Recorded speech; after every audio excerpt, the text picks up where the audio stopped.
We'd had an exceptional summer last year in more ways than one, with a heat wave bringing the highest temperatures for many years, 2 murders and a wedding. And a proposal. I forced myself not to think about the last one. I wondered instead what the weather was like at home now. Tried to remember how cold it usually was in April. But I dismissed the thought. I'd find out soon enough. I returned to my desk, threw the empty coffee cup in the bin and started to look through some papers. No time for daydreaming. I had work to finish. I heard a knock and looked up. "Come in." A face appeared around the door. "Got a minute?" I put down the power of attorney I'd been reading. Of course. Mitch Stevens, tall, greying and handsome with a tanned face from sailing every weekend, strode into the room with a mock sad expression on his face. "Are you sure you need to go back? Can't you just advertise your job so you can stay here with us?" I laughed. "It's not a job, Mitch, it's my practice.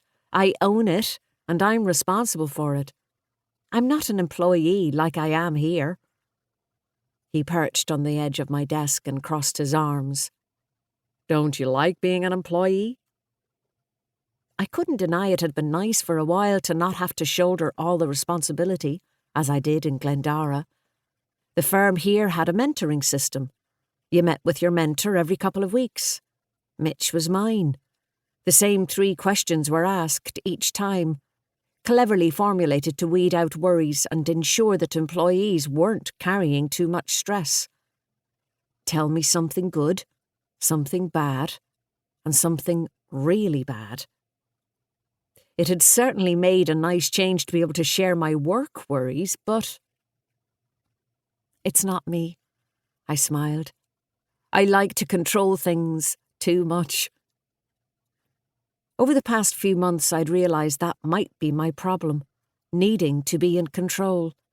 I'd always had difficulty sharing worries until the day when I found someone I could do that with. A person I trusted completely. Molloy. Then he had left. He had had his reasons, and eventually he had come back, but the vacuum he had left behind had left me feeling vulnerable, as if I'd been leaning on a gate that collapsed under my weight. It made me unsure about leaning on that gate again when he had asked me to marry him out of the blue, with no warning whatsoever. 6 months later, that proposal still seemed like a crazy thing for him to have done. We hadn't even been together at the time. Mitch looked across at me and sighed theatrically. "Okay, then. If you have to." I have to. I thought how amusing a city lawyer like Mitch Stevens would find my gate imagery. I may have grown up in Dublin, but it seemed I was a country girl at heart. "What time is your flight in the morning?" he asked. "It's not till the evening, but it's from Orlando, so—" "You want to leave in the morning?" I nodded. He raised his eyebrows. "Lunch? A last supper, so to speak?" "Sure, that would be lovely." "The Greek place?" Mitch was already at the table when I arrived, even though I was early. And he wasn't alone.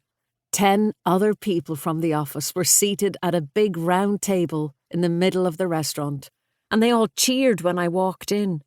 Mortified, I mouthed an apology to one of the waitresses, who just smiled in amusement.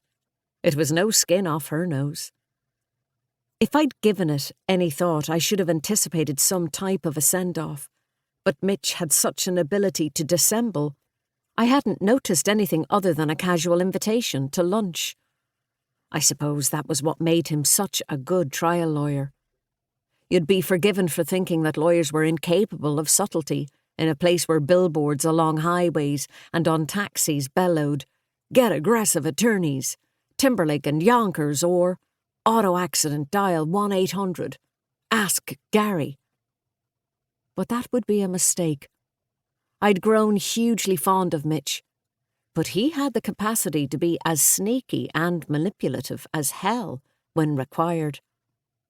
And he had gone all out for my send-off.